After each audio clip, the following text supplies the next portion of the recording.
Yon, malapit na nga palang matapos yung bahay mga kabok. Yo, what's up mga kabok? Magandang hapon nga pala sa inyong lahat. Sabado nga pala ngayon, kaya walang pasok si Eli. Ganito nga pala ginagawa namin ni Eli tuwing weekends mga kabok. Tinatanong nga ako ni Eli dyan kung saan daw kami pupunta. Sabi ko nga sa kanya, titingin-tingin tayo ng magagandang bahay lang dyan anak. Malay ba natin balang araw at magkaroon nga tayo ng sariling bahay natin. Walang imposible sa taong may sipag at tiyaga. Samahan na rin natin ng tiwala sa sarili at sa Panginoon. Habang tumitingin nga kami ni Eli ng magagandang bahay dito, nakakita nga rin kami ng puno ng rambutan. Mataas nga lang kaya hindi kami makakuha. Kung papalarin nga lang tayo mga kabok, maganda talaga magkaroon ng bahay dito sa loob ng subdivision na to Kasi ilang beses na nga kami nakapag-ikot ni Eli dito sa loob ng subdivision. Ang napansin ko nga dito, napakaraming ang mga tanim ng prutas. Tapos may mga tanim din ng mga gulay. Pero syempre yung iba tanim na ng may-ari. Yung iba naman nakatanim pa talaga sa lupa na wala pang ang bahay. Kaya nagmamanifest nga kami ni Mrs. na sana swertihin kami balang araw kahit hindi nga kami tumataya sa loto. Pati loto nadamay na mga kabok. Ito na magpadyak ha. Pantay naman na doon tayo sa malawak ko. Sinama ko nga pala si Mrs. sa paggagala namin ni Eli para makita nga rin niya yung magagandang bahay dito mga kabok. Para parehas kami magkaroon ng inspirasyon mga kabok. Tapos sabi ko nga kay Mrs. dito nga magandang pwesto kung magkakaroon nga tayo ng sariling bahay dito sa loob ng subdivision. Kung napansin nga ninyo tong kalsada na to mga kabok, napakalawak talaga niyan. Mas malawak pa nga sa EDSA.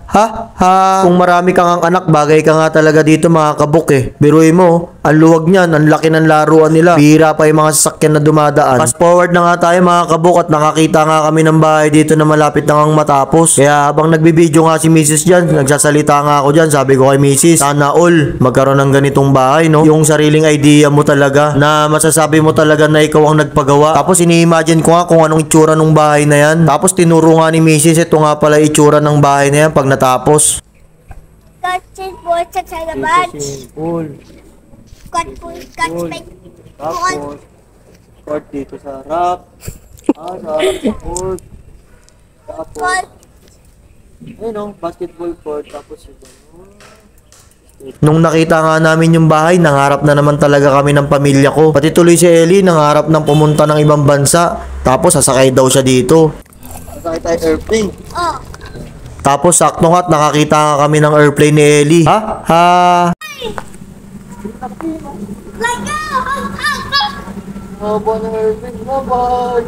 Masaya na nga kami ni Eli at nakakita na nga siya ng airplane kahit sa langit man lang. Kaya sabi ko nga kay Eli, tama na yan, maglaro na nga lang tayo.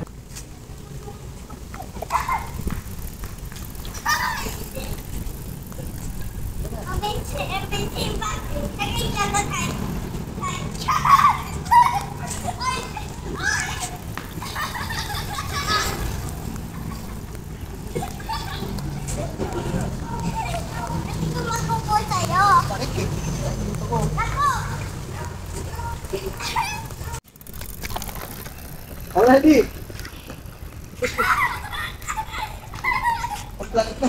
Uy!